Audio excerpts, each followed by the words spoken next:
Good morning, everybody. In last lecture, we have studied about what were the basic principles of Vedic education.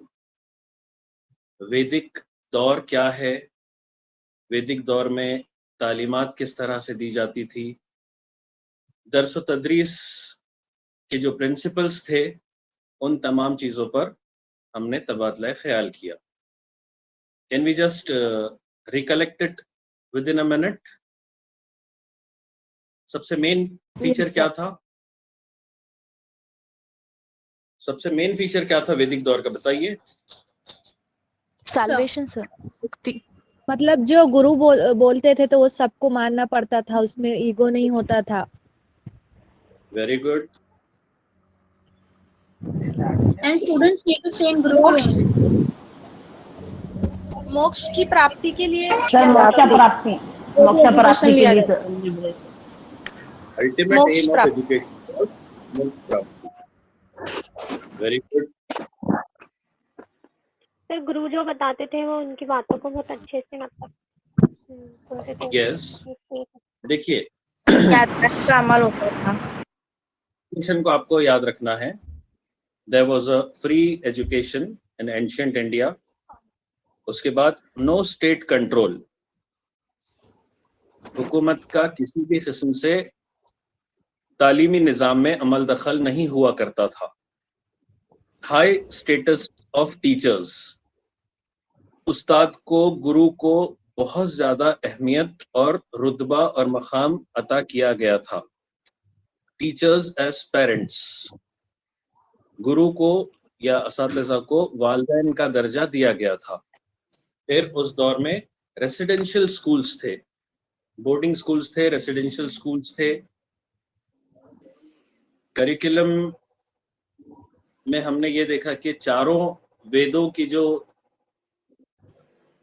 Lessons है वो पढ़ाया जाता था, वो सिखाया जाता था कि वेदों में क्या लिखा हुआ है, किस तरह से अपने क्रिएटर को प्लीज करना चाहिए, किस तरह से इबादत करनी चाहिए. ये तमाम चीजें दी गई थी. मेथड ऑफ टीचिंग में it was oral teaching learning method and the language which was used was Sanskrit language. Then individual teaching पे जोर दिया गया था. हर तलबा को इंडिविजुअली अटेंशन पे किया जाता था उस्ताद की जानिब से. मेथड ऑफ स्टडी पे हमने देखा कि श्रवण, मनन, निधिध्यासन और तब ये 4 स्टेजेस में टीचिंग को और लर्निंग को डिवाइड किया गया था. ठीक है.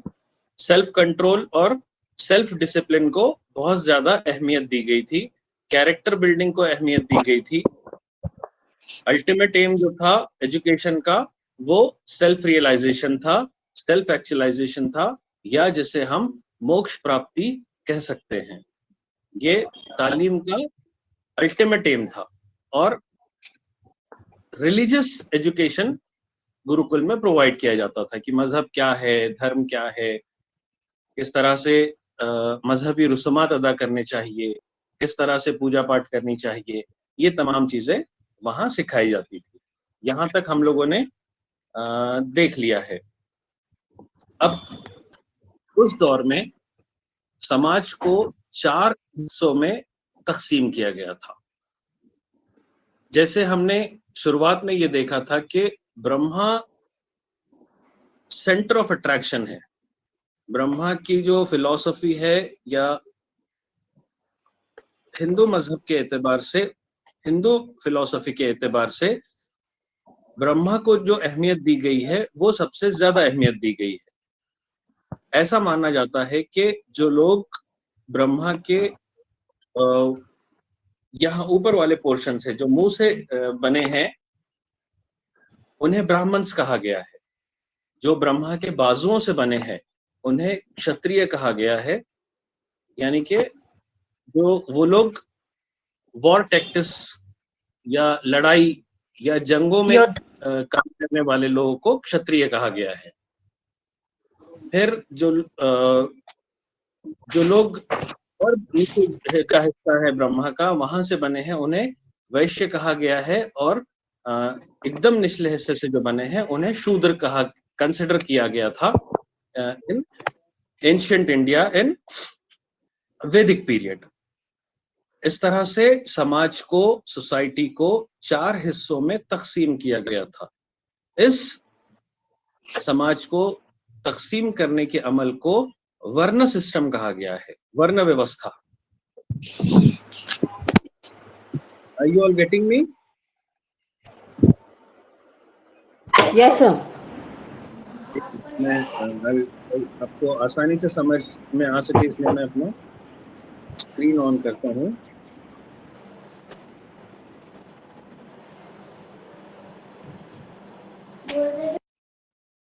Yeah, we are discussing on your D bit, that is characteristic feature of Vedic, Buddhist and medieval education.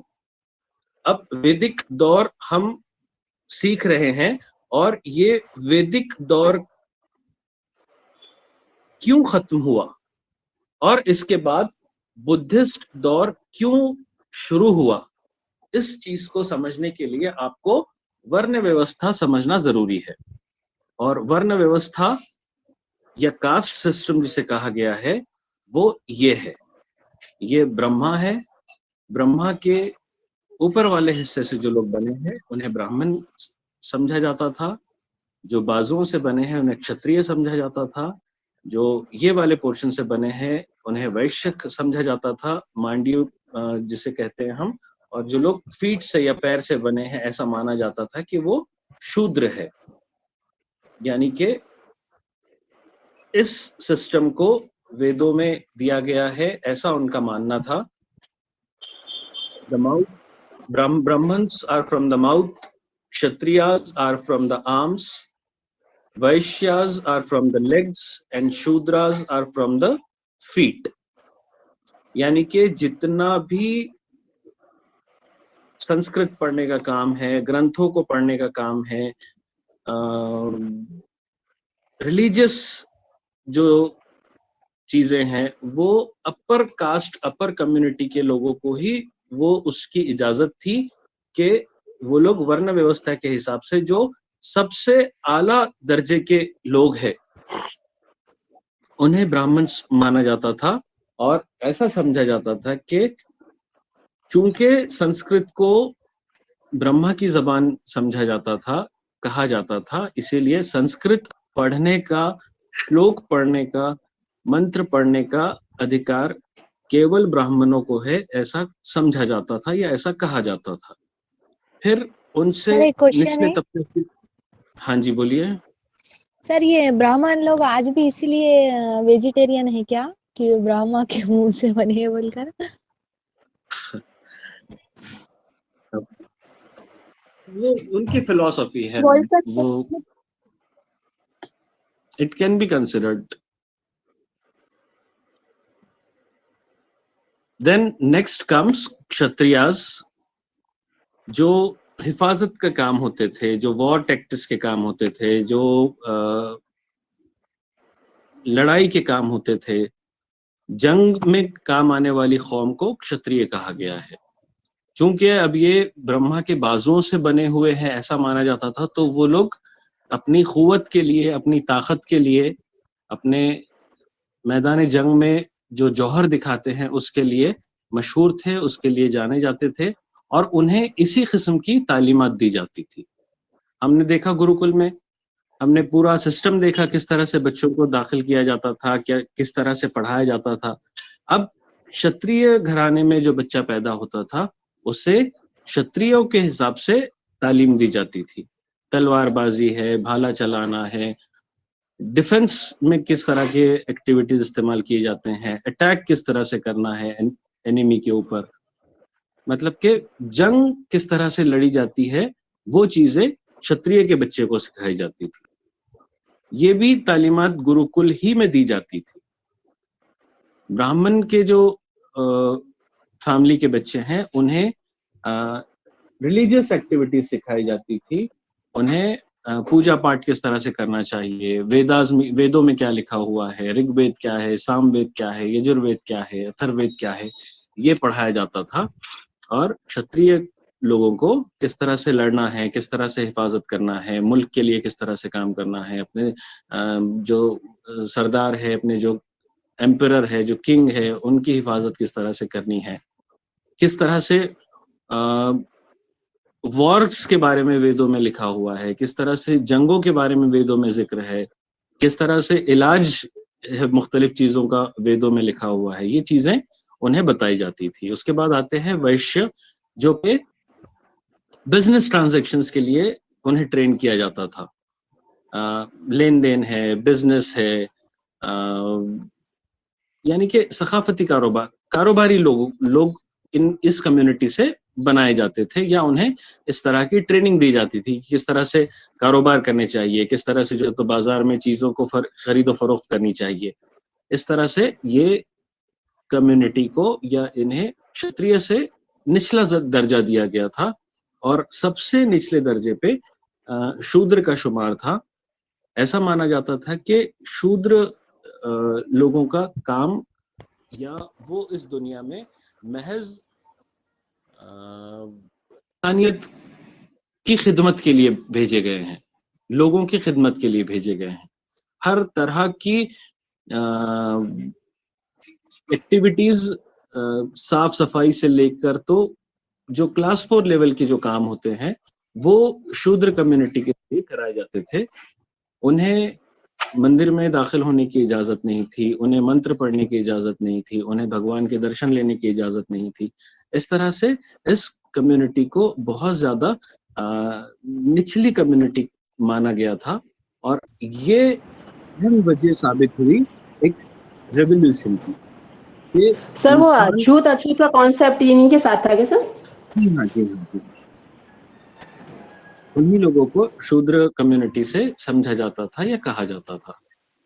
तो इन लोगों को समाज में इक्वालिटी नहीं थी, इन लोगों को समाज में मसावत का दर्जा नहीं था, इन लोगों को उतनी अहमियत नहीं दी जाती थी।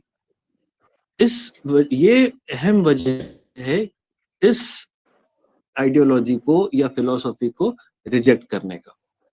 जब लोगों की ये समझ में आया कि इसमें वैदिक दौर में या हिंदू फिलॉसफी में किसी एक मखसूस मजहब को ही बहुत ज्यादा अहमियत दी गई है, किसी एक मखसूस लोगों को ही इसमें तरजीह दी गई है, या ऐसा माना गया है कि यही कुछ पर्टिकुलर लोग ये एक्टिविटीज करने के लिए इन्हें गॉड ने चूज किया है।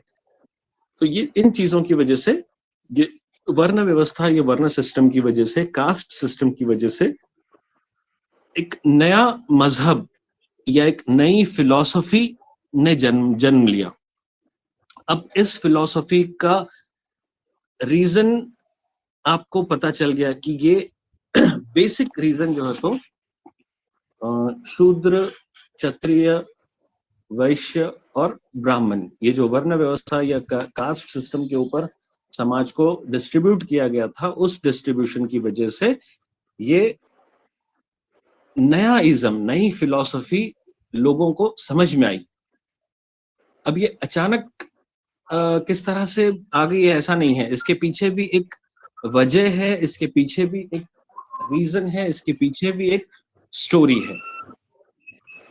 जिस तरह से आपको हिंदू फिलॉसफी समझने के लिए बेसिकली हिंदुइज्म क्या है, हिंदू फिलॉसफी क्या है, हिंदू माइथोलॉजीज क्या है, ये हमने समझने की कोशिश की थी।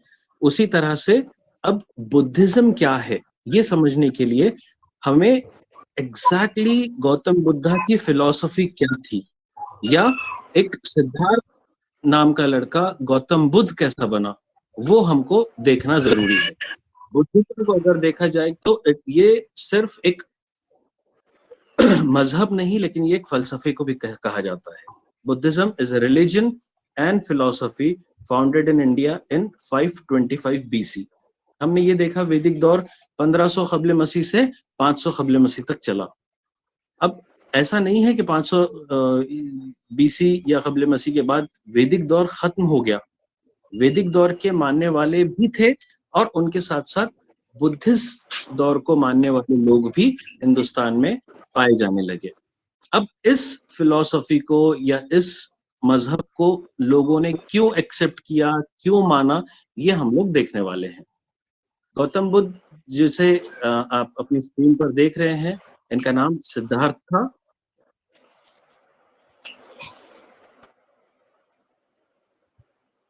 Have you all note down this? देख लिया आप लोगों ने? Yes sir. Yes, sir. Nabila Fatima, आपका माइक म्यूट कीजिए।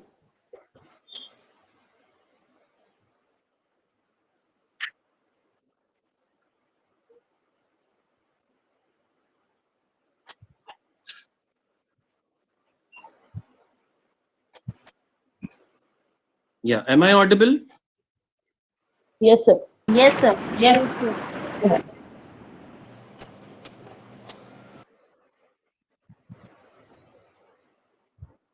देखिए, कपिलावस्तु एक जगह है नेपाल में। सिद्धार्थ गौतम का की पैदाइश वहां पे एक शहजादे की तौर पर हुई।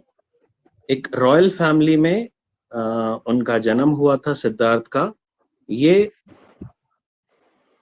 वैदिक दौर की बात है। उनके जो फादर थे वो शुद्धोधना और उनकी वालदा का नाम था Mahamaya. Please right it down, आप लोग ये भूल जाएंगे इनके नाम। ये समझने के लिए, बुद्धिस्ट फिलॉसफी समझने के लिए या बुद्धिज्म समझने के लिए ये बैकग्राउंड से आगाह होना निहायत जरूरी है। इस दौर का आगाज कैसे हुआ, इस फिलॉसफी को मानने वालों की सोच क्या थी, किन वजूहात की बुनियाद पर ये एक नया फलसफा स्टार्ट हुआ, एक नए फलसफे की बुनियाद रखने की वजह क्या है, ये तमाम चीजें आपको समझना जरूरी है। ठीक है? कपिलावस्तु जो कि इस वक्त अब वो नेपाल में है, वो जगह पहले उसका शुमार हिंदुस्तान ही में हुआ करता था। कपिलावस्तु वहां पे वो एक रॉयल फैमिली में पैदा हुए थे। उनके वालिद का नाम था शुद्धोधना और उनकी वालदा का नाम था महामाया। देखिए, अगर हम लोग थोड़ा सा हम लोगों ने करिकुलम के ऊपर जब डिस्कशन किया है वैदिक दौर के, तो शायद we have skipped subjects in that section. जो सब्जेक्ट्स वैदिक दौर में पढ़ाए जाते थे गुरुकुल में, वो हमने ये देखा कि मजहब के एतबार से उन्हें रिलीजन की तालीमात दी जाती थी, मजहब की तालीमात दी जाती थी, क्षत्रिय को वॉर की तालीमात दी जाती थी, वैश्य को बिजनेस की तालीमात दी जाती थी। इसी तरह से तमाम लोगों को, जितने बच्चे और शूद्र के जो बच्चे रहते थे, उन्हें गुरुकुल में इजाजत नहीं थी तालीम हासिल करने की। They were not at all allowed to take education, न घर में न गुरुकुल में। ऐसा माना जाता था कि ये आप लोग महज इंसानियत की खिदमत के लिए पैदा हुए हो, तो आपको तालीम की कोई जरूरत नहीं है, आप सिर्फ जो है तो खिदमत करते जाइए। उसके अलावा गुरुकुल में जो सब्जेक्ट्स पढ़ाए जाते थे वो एस्ट्रोनॉमी पढ़ाई जाती थी, भविष्य के बारे में, क्योंकि काफी वो दौर नुजूमियों का दौर था। वो दौर जो है तो सितारों को पढ़ने का दौर था। चांद सूरज पे लोग रिसर्च करते थे, उन्हें खुदा मानते थे। तो ये तमाम सब्जेक्ट्स थे करिकुलम के, जिसमें एस्ट्रोनॉमी है, एंथ्रोपोलॉजी है, एपिस्टेमोलॉजी है, इकोनॉमिक्स है, जियोलॉजी है। You people are aware of these subjects, right? Yes sir. Yes, sir. जी, मैथमेटिक्स पढ़ाया जाता था, मिलिट्री साइंस की तालीम दी जाती थी, मेडिकल साइंसेस की तालीम दी जाती थी। मेडिकल साइंसेस मतलब वही वैद्य जिसको बोलते हैं अपन, उस दौर के डॉक्टर्स। वेदों में जिक्र था इस बात को, कौन सी जड़ी बूटी कौन से इलाज के लिए मुफीद है। अगर कोई जानवर काट लेता है तो उस जानवर के जहर को उतारने के लिए कौन सी जड़ी बूटी का इस्तेमाल करना चाहिए। इस तरह से ये जो सब्जेक्ट्स पढ़ाए जाते थे, ये तमाम सब्जेक्ट्स करिकुलम का हिस्सा थे वैदिक दौर में। Anthropology, astronomy, economics, maths, science, medical science, geology, ये आप लोग लिख लीजिए, नोट कर लीजिए।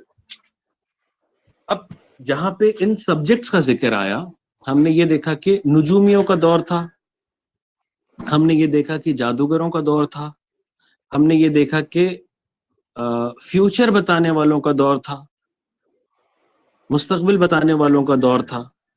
राजा महाराजाओं के दरबारों में इल्म नुजूम रखने वाले लोग दरबारियों में उनका शुमार होता था। वो ये बता दिया करते थे कि भाई आपके वेल विशर्स कौन है, आपके दुश्मन कौन है, आपको किन से खतरा है, आपको किन से कौन आपके अच्छे दोस्त साबित हो सकते हैं। तो उसी तरह के इल्म नुजूम रखने वाले बड़े बड़े जय्यद उलमा बोलिए या इल्म जिन्हें था, ऐसे लोग सिद्धार्थ के जो वालिद थे, जो कि रॉयल फैमिली को बिलोंग करते थे, he was the king, he was the emperor. तो उनके दरबार में कुछ इस तरह के लोग भी मौजूद थे जो इल्म नुजूम से वाकिफ थे, और उन्होंने जब किंग सुद्धोधना और महामाया की शादी हुई तो उन्होंने एक भविष्यवाणी की थी। उन्होंने एक फ्यूचर प्रेडिक्ट किया था। देखिए यहाँ आप देख सकते हैं कि ये फर्स्ट स्लाइड लेफ्ट की जो है, he is father Suddhodana and mother queen Mahamaya. तो जब सिद्धार्थ की जो मदर है, व्हेन शी वाज प्रेग्नेंट, उन्हें एक ख्वाब आया था और उन्होंने अपने ख्वाब में एक सफेद हाथी को देखा था। कुछ अजीब व गरीब ख्वाब नजर आया। तो जैसे ही वो क्वीन नींद से जागी, उन्होंने अपने शौहर से ये चीज बताई, और शौहर ने अपने दरबार में जो नुजूमी थे उन लोगों से ये चीजें डिस्कस की कि मेरी वाइफ ने इस तरह से एक ख्वाब देखा है। तो दरबार में जो नुजूमी मौजूद थे, उन लोगों का ये मानना था कि उन्होंने जब ये प्रेडिक्ट किया ये ख्वाब को देखकर कि एक अजीब व गरीब सफेद किस्म का हाथी था, उसके कुछ इस तरह की एक्टिविटीज हो रही थी, और अनकरीब रानी को उन्हें एक वली अहद पैदा होने वाले हैं। तो उन नुजूमियों ने ये कहा कि योर हाइनेस, आपके पास आपको वली अहद पैदा होने वाला है, आपको बेटा होने वाला है, और आप इस ख्वाब की ताबीर कुछ इस तरह से हो सकती है कि शायद आपका बेटा या तो एक बहुत बड़ा इंसान बनेगा या तो एक फकीर बनेगा, एक सन्यासी रहेगा।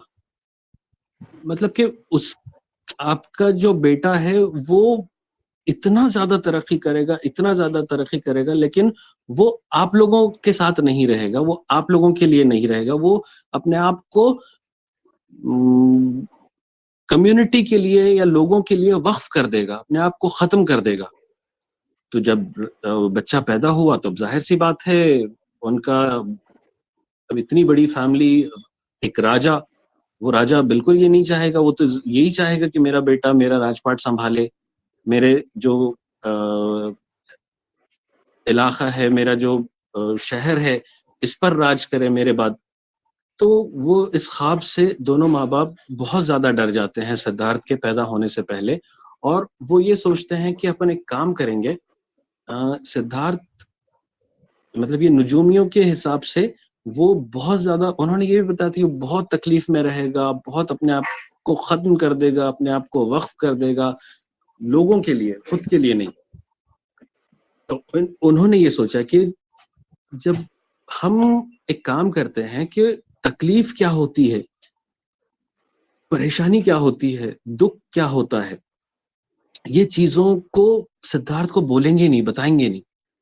सिद्धार्थ को हम सिर्फ ये बताएंगे कि खुशियां क्या है, अच्छी चीजें क्या है, उसको तमाम बुरी चीजों से दूर रखेंगे, उसको तमाम जो तकलीफें हैं, जो परेशानियां हैं, जो मुश्किलात है, मतलब उसकी डिक्शनरी में ये मुश्किल, ये तकलीफ, ये परेशानी आना ही नहीं।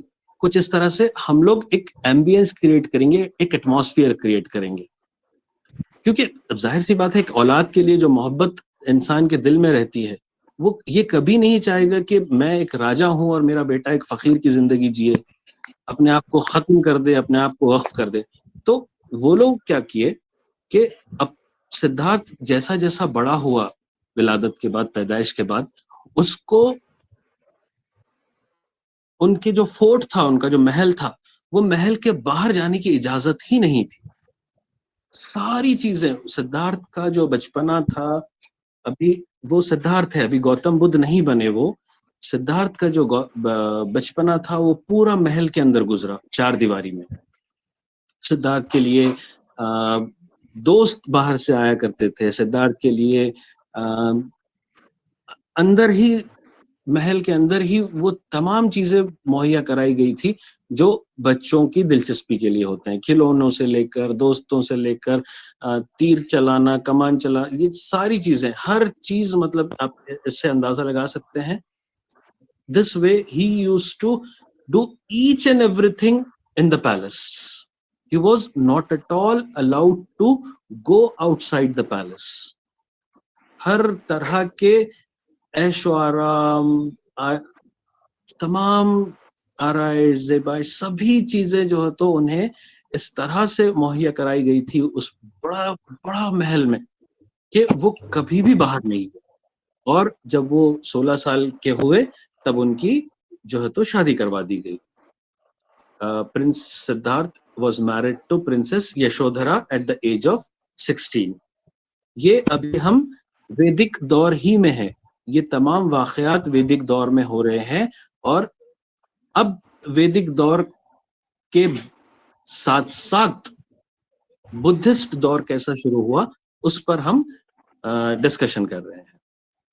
ठीक है, अब एक बच्चा महल के बाहर कभी नहीं गया, एक बच्चे ने बाहर की दुनिया ही नहीं देखी, एक बच्चे को ये मालूम ही नहीं है कि तकलीफ किसे कहते हैं, गम किसे कहते हैं, दुख किसे कहते हैं, रोना किसे कहते हैं, उस किसी भी चीज, इन तमाम चीजों का इल्म ही नहीं था सिद्धार्थ को।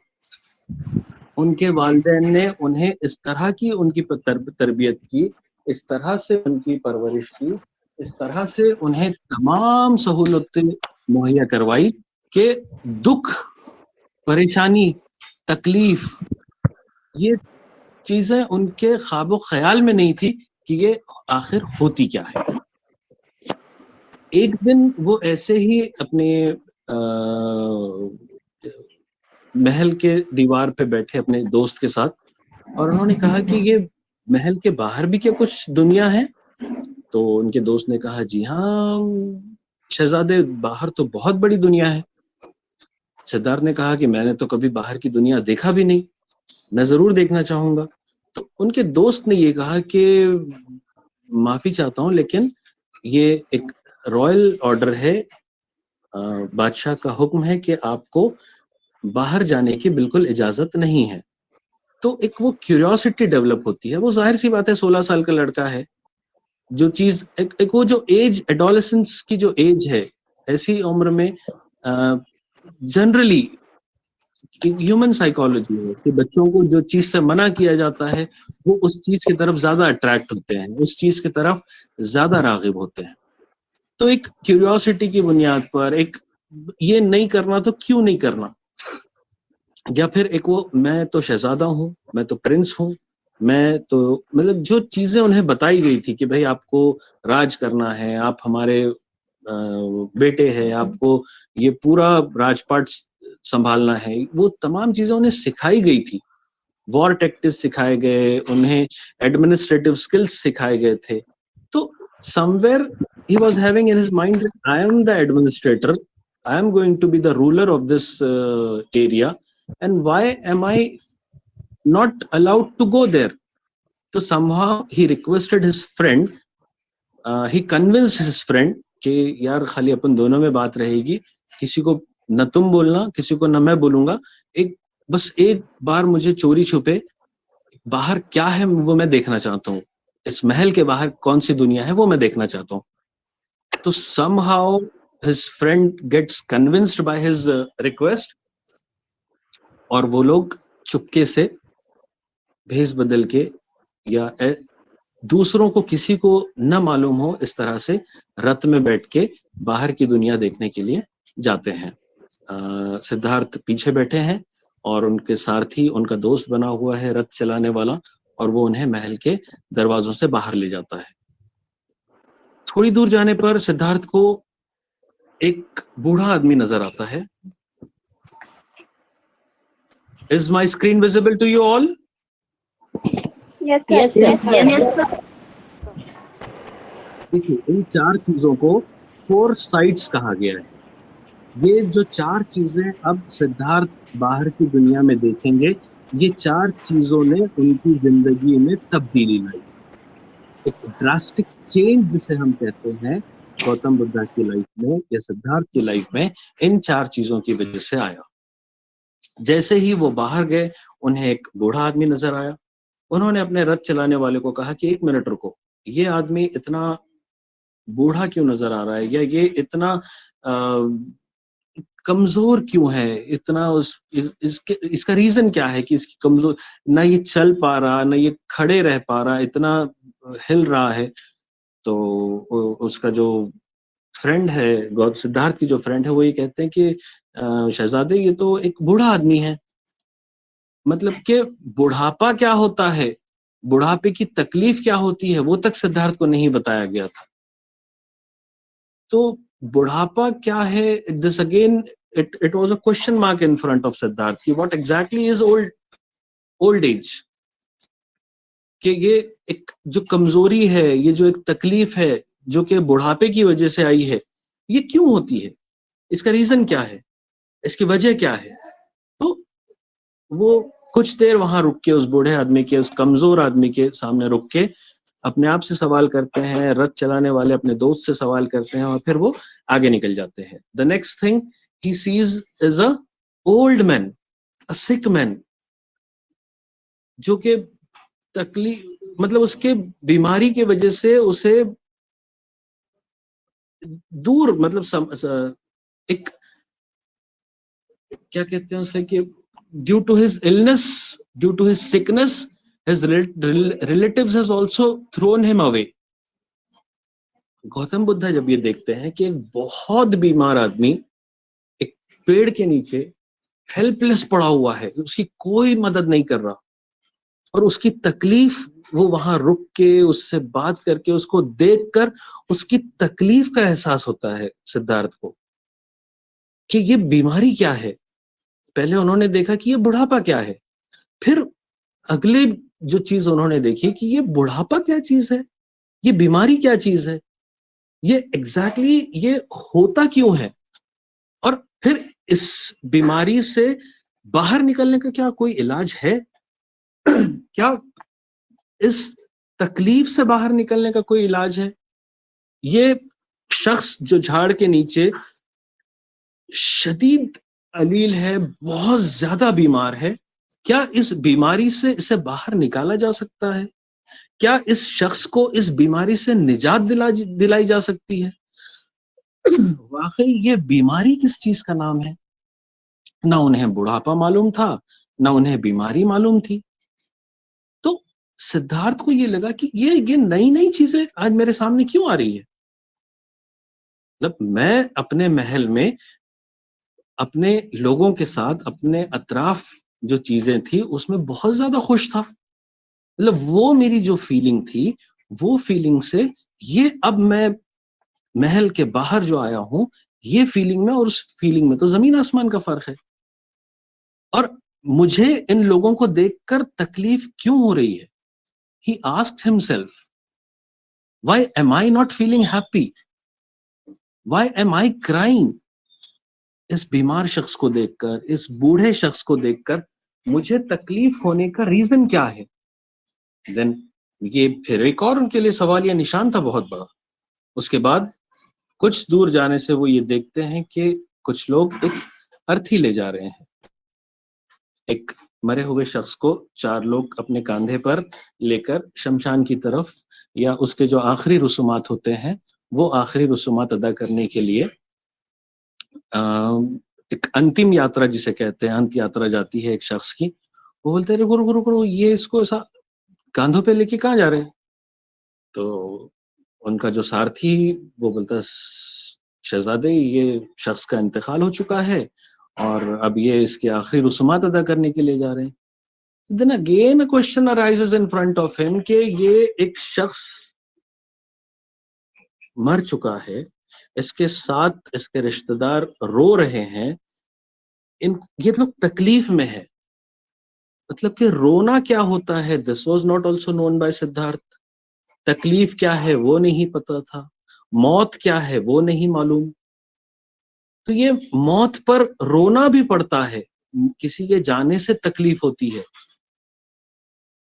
तो एक भूचाल सा सिद्धार्थ गौतम के जहन में, दिमाग में, दिल में एक पूरा डिस्टर्ब हो जाता है मामला कि ये क्या है एग्जैक्टली, ये चीजें क्यों हो रही है। ये भी तो इंसान है, मैं भी इंसान हूं, मैंने आज तक नहीं रोया। दुख क्या है ये मुझे नहीं मालूम, तकलीफ क्या है ये मुझे नहीं मालूम, परेशानी क्या है ये मुझे नहीं मालूम, मौत क्या है ये मुझे नहीं मालूम। और इन तकलीफों से, इन मुश्किलों से बाहर निकलने का रास्ता क्या हो सकता है? किस तरह से मैं लोगों को बताऊं कि तकलीफ से बाहर निकलने का ये रास्ता भी हो सकता है? ये इस तरह के सवालात महज एक दिन में जो ये 4 चीजें सिद्धार्थ देखते हैं, उनके जहन में ये तमाम चीजें आती है। और चौथी चीज जो वो देखते हैं कि उन्हें एक झाड़ के नीचे एक बहुत सुकून से, चैन और इत्मीनान से अपनी आंखें बंद किए हुए एक बुजुर्ग नजर आता है। वो अपने रथ चलाने वाले को कहते हैं कि थोड़ी देर यहाँ रुक जाओ। वो सिर्फ उस शख्स के सामने बैठते हैं और वो ये देखते हैं कि इस शख्स के चेहरे पर एक अजीब इत्मीनान है, एक सुकून है, एक चैन है।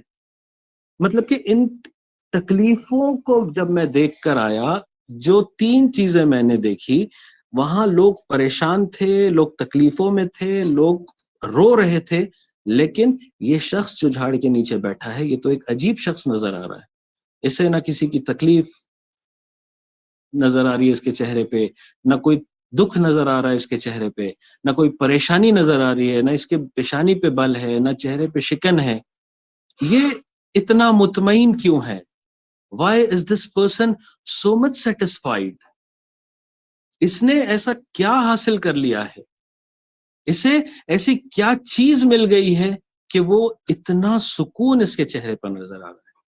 तो ये 4 चीजें देखकर गौतम या सिद्धार्थ अपने महल लौट जाते हैं और वो एक सोच की कैफियत में, एक कश्मकश की कैफियत में अपने आप को पाते हैं और वो ये तय करते हैं कि नहीं, अब मुझे इस महल में नहीं रहना है। वो अपनी बीवी और छोटे बच्चे को छोड़कर निकल जाते हैं। Gautam left his home, wife and son and became an ascetic seeking liberation from suffering. तो वो 16 साल का, 17 साल का, 18 साल का जो लड़का था सिद्धार्थ, वो इन 4 चीजों की वजह से अपने फैमिली को, अपनी वाइफ को और अपने एक छोटे से बच्चे को छोड़कर संन्यास ले लेते हैं, या सच की तलाश में, हक की तलाश में, सुकून की तलाश में अपने महल को, अपने सारे तमाम लग्जरीज को, अपने तमाम रॉयल जो प्लेजर्स या प्रिविलेजेस उन्हें हासिल थे, वो तमाम को छोड़कर वो एक फकीर की जिंदगी जीने के लिए अपने महल को छोड़कर आखिरकार एक झाड़ के नीचे जाकर तपस्या में बैठ जाते हैं, मेडिटेशन में बैठ जाते हैं और कई सालों के बाद, एक तवील अरसे के बाद, कुछ किताबों में ये लिखा है कि लिटरली उनके जिस्म का स्किन, हड्डी छोड़ चुकी थी, इतने पीरियड तक वो तपस्या में बैठे थे। कुछ किताबों में कुछ ऑथर्स ने ये लिखा है कि एक तवील अरसा उन्होंने एक झाड़ के नीचे, जिसे बोधि ट्री कहा गया है, जहां उन्हें एनलाइटमेंट हासिल हुआ, और फिर उन्हें बुद्धा कहा गया है।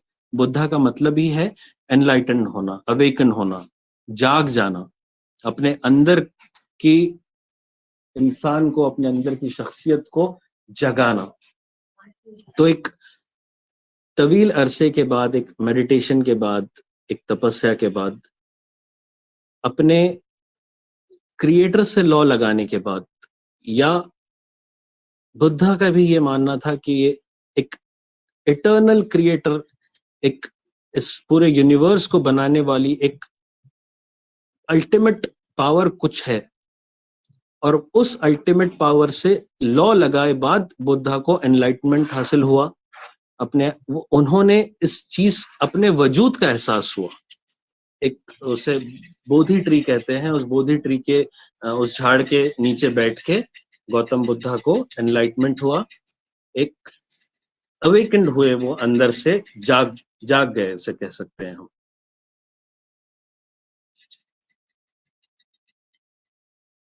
After his meditation, Buddha realized the nature and origins of human suffering and the techniques necessary to end it. यानी कि उस मेडिटेशन के बाद, उस तपस्या के बाद उन्हें इस चीज का एहसास हुआ कि इंसान की तकलीफें किसे कही जाती है, और उन तकलीफों से निजात किस तरह से हासिल किया जा सकता है। Buddha began spreading his teaching called as dharma to students. अब कुछ इनके फॉलोअर्स भी थे, कुछ इनके मानने वाले थे, कुछ इनके स्टूडेंट्स थे, और फिर उन्होंने अपनी टीचिंग्स देना शुरू की, इन्हें दर्स देना शुरू किया, इन्हें तालीमात देनी शुरू की। और अहम तालीमात बुद्धिज्म की या गौतम बुद्धा की इक्वालिटी के ऊपर है। समाज में इक्वालिटी होनी चाहिए, हर धर्म के, हर मजहब के लोगों को अहमियत देनी चाहिए। कोई भी मजहब, कोई भी धर्म सुपीरियर नहीं होता, और कोई मजहब, कोई धर्म इंफीरियर नहीं होता। कोई भी ऊंची जाति के लोग नहीं हैं और कोई भी निचली जाति के लोग नहीं हैं। जब इस तरह के प्रिंसिपल्स, इस तरह की फिलॉसफी, इस तरह की आइडियोलॉजी, और ऐसी आइडियोलॉजी जो कि इंसान को सुकून की तरफ ले जाती है, जो कि इंसान को चैन और इत्मीनान की तरफ ले जाती है, जो कि इंसान को एक दिली सुकून की तरफ ले जाती है, तो जाहिर सी बात है ऐसी फिलॉसफी के तरफ लोग रागिब होंगे, अट्रैक्ट होंगे।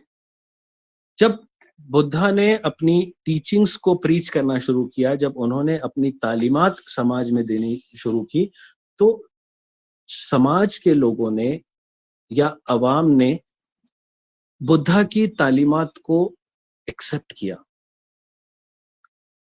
उनकी जो फिलॉसफी थी तकलीफ को लेकर, दुख को लेकर, किस तरह से इन तकलीफों से इंसान निजात हासिल कर सकता है, ये गौतम बुद्धा ने बताया। इन तकलीफ की वजह क्या है, एग्जैक्टली ये तकलीफ का रीजन क्या है, इंसान किन चीजों को तकलीफ महसूस करता है, किन चीजों की वजह से वो अपने आप को तकलीफें महसूस करता है, किन चीजों से वो इन तकालीफ से बाहर निकल सकता है, ये तमाम चीजें गौतम बुद्धा ने बताई है। Do we have time?